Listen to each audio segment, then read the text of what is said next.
आज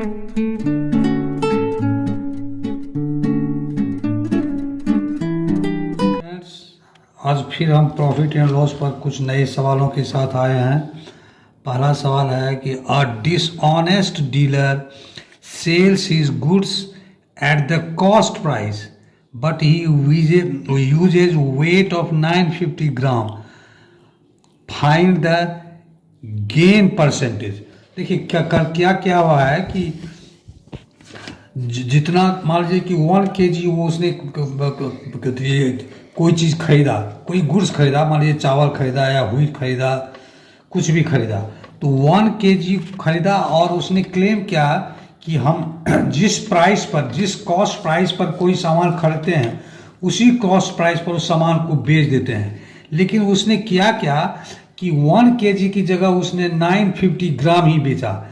इसका मतलब उसका जो सेल प्राइस जो उसका तो होता कि sale price equal to cost price, लेकिन यहाँ तो सेल प्राइस किसका है, 950 ग्राम का है। इसका मतलब 50 ग्राम हमको उसने बेईमानी कर लिया। तो अब निकालना है कि उसको कितना प्रॉफिट हुआ है, गेन परसेंटेज कितना हुआ है।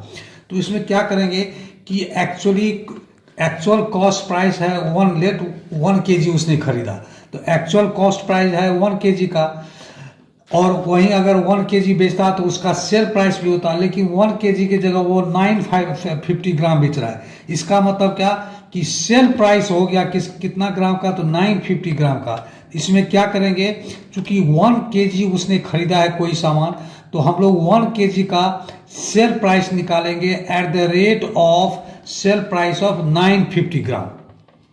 तो देखिए इसको कैसे हम बनाते हैं। लेट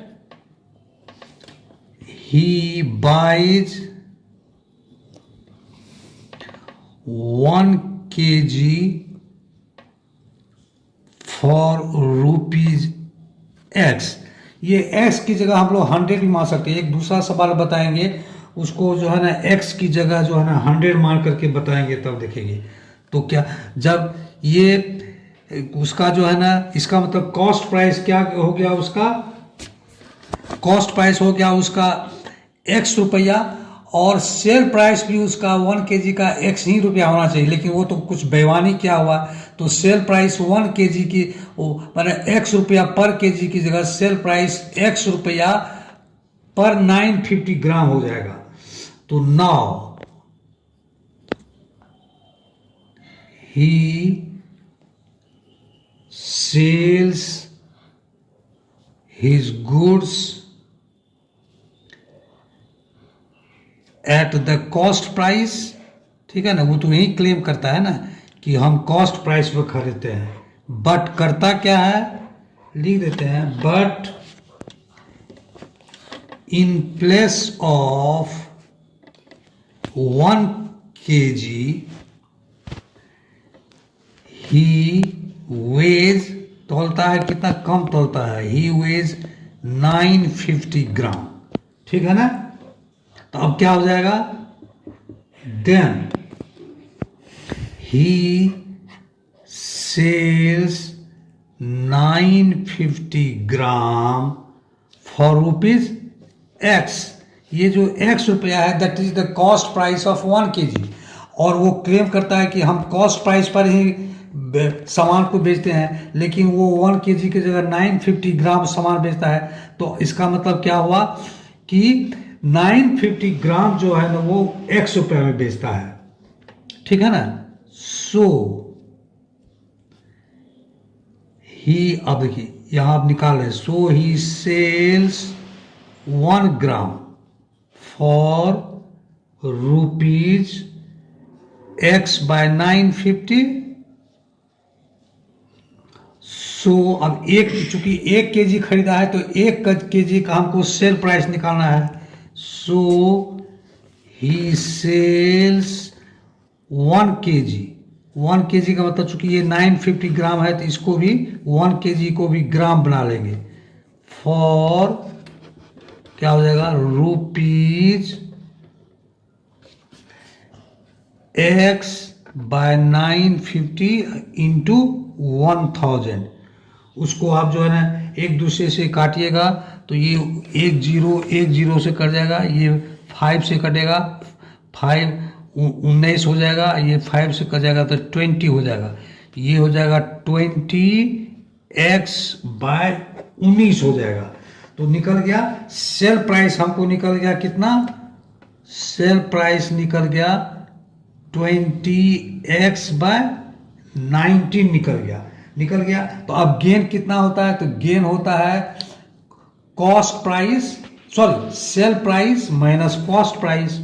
तो गेन उसको कितना हो गया, ये हो जाएगा sale price minus cost price, ये इक्वल टू हो गया, सेल प्राइस है 20x/19 और कॉस्ट प्राइस है x। तो अब इसको सिंप्लीफाई कीजिए 19, तो 20x-19x जो कि हो जाएगा x/19, ये इसको गेन हो गया। तो अब निकाल लीजिए ये गेन और लॉस हमेशा कॉस्ट प्राइस पर होता है, ये ध्यान रखिएगा। तो अब इसका परसेंटेज निकालना है, तो निकालना है एज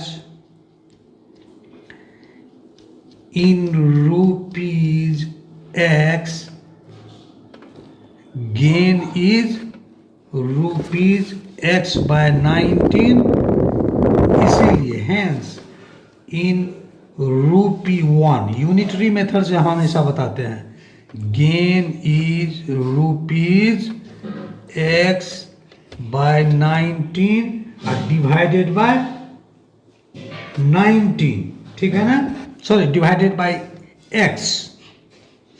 इसलिए अब 100 निकालना है, in rupees 100 gain is rupees x/19x into 100, बड़ा सिंपल है, 100 x कर जाएगा, ये 100/19 हो जाएगा, इतना परसेंट हो गया।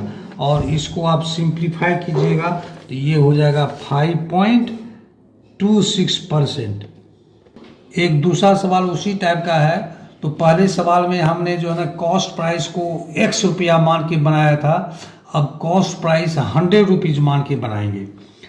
कहता है क्या कि a person sells rice at 10%, थोड़ा सा अलग हट करके है, a person sells rice at 10% profit and uses weight which is 20% less, what is the percent gain.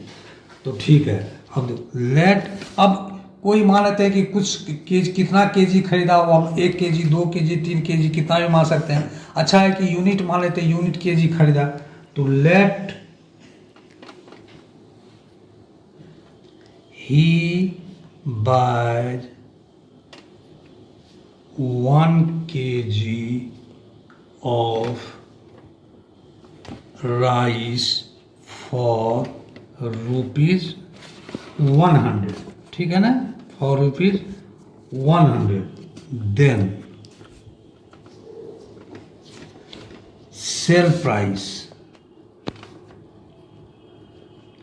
जिसको कि हम लोग SP से डिनोट करते हैं, क्या हो जाएगा 110 हो जाएगा, क्योंकि वो 10% प्रॉफिट लिया है, यानी 100 में 10% प्रॉफिट लिया है। तो इसका मतलब है कि 100 में 10 तो 110, उसका सेल प्राइस 110 हो जाएगा। इसको लिखिए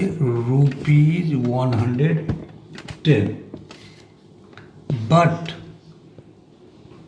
ही weighs 20% less, so he sells 1 KG की जगह कितना वो ग्राम बेचेगा, चूंकि 20% लेस है, तो 20% less in 1 kg, that is 1000 ग्राम। तो 1000 ग्राम में 20% लेस हो जाएगा, तो वो हो जाएगा 800 gram. He sells 800 gram in place of 1 kg, that is 1000 gram. ठीक है ना, ध्यान दिए रहिएगा इसको। अब इससे सेल प्राइस निकालेंगे। चूँकि 1 केजी उसने सामान खरीदा था तो वो बेचेगा, 1 केजी का सेल प्राइस निकालना है। तो अब 1 केजी का सेल प्राइस की जगह अब उसका कितना का सेल प्राइस होगा, 800 ग्राम का। तो 800 का सेल प्राइस इतना है, इसीलिए 1 केजी से केजी राइस का कितना सेल प्राइस होगा उसको निकालना है। तो अब क्या करेंगे कि show sale price, that is sale price कितना है 1 केजी का 110 ग्राम, सॉरी 110 रुपीज़ है, दैट इज रुपीज 110 बिक। अब ये जो सेल प्राइस पहले 110 जो सेल प्राइस था पहले 1 केजी का था, लेकिन वो तो 1 केजी की जगह 800 ग्राम ही बेचता है। तो ये जो सेल प्राइस अब जो 110 रुपीज़ है वो सेल प्राइस 1 केजी का नहीं हो करके 800 ग्राम का हो जाएगा। तो ये किसका सेल हो जाएगा नाउ, क्या है कि sale price that is rupees 110 becomes the sale price that is SP of 800 ग्राम। अब इससे हम लोग जो है ना 1 केजी का सेल प्राइस निकालेंगे, तब प्रॉफिट एंड लॉस निकालेंगे। तो now SP of 800 gram is rupees 110, hence SP of 1 gram, unitary method है। 1 ग्राम इज, ये 1 ग्राम का निकालेंगे तो 800 टाइम्स कम हो जाएगा तो डिवाइड हो जाएगा, ये हो जाएगा रुपीज 110 बाय 800, इसीलिए SP of 1 kg, hence SP of 1000 gram क्या हो जाएगा 110 इंटू 1000 डिवाइडेड बाय 800। तो देखिए ये 2 जीरो नीचे का, ये 2 जीरो इससे कट गया, ठीक है ना। अब 110, ये 2 से 2 4 जा 8, 2 5 जा 10। अब जो है इसको मल्टीप्लाई कीजिए तो 055 बाय 4, ये जो है ना यही उसको क्या हो गया प्रॉफिट हो गया। तो ये प्रॉफिट कितना, अब ये सॉरी ये जो होगा इसका सेल प्राइस हो गया। तो हमको अब गेन निकालना है, गेन निकालना है। तो गेन बराबर क्या होगा sale price minus cost price. Sale price है 550 बाय 4 और कॉस्ट प्राइस है 100, क्योंकि कॉस्ट प्राइस तो हम लोग 100 मान लिए हैं, तो 100 बाय 1 कर सकते हैं इसको। 4 550 अब माइनस 400 जो कि किसके बराबर हो जाएगा 150 बाय 4। इसको अगर आप डिवाइड कीजिएगा तो ये आ जाता है 37.5%। तो यही जो है ना परसेंटेज गेन हुआ, क्योंकि यहाँ 100 का मतलब होता है 100 सुविधा के लिए मान लिए हुए हैं, जिससे कि जो है ना आपको 1 रुपीज़ कॉस्ट प्राइस जो है सुविधा के लिए रुपीज़ 100 मान लिए, जिससे कि फिर उसको 100 से मल्टीप्लाई नहीं करना पड़े। तो इसीलिए इसका जो गेन परसेंटेज हुआ 37.5% हुआ। तो हेलो स्टूडेंट्स, आज के लिए प्रॉफिट एंड लॉस पर इतना ही। कल फिर कुछ नए सवालों के साथ आएंगे। अगर मेरा वीडियो पसंद आता है तो इसको लाइक कीजिए, शेयर कीजिए और सब्सक्राइब भी कीजिए। Thank you.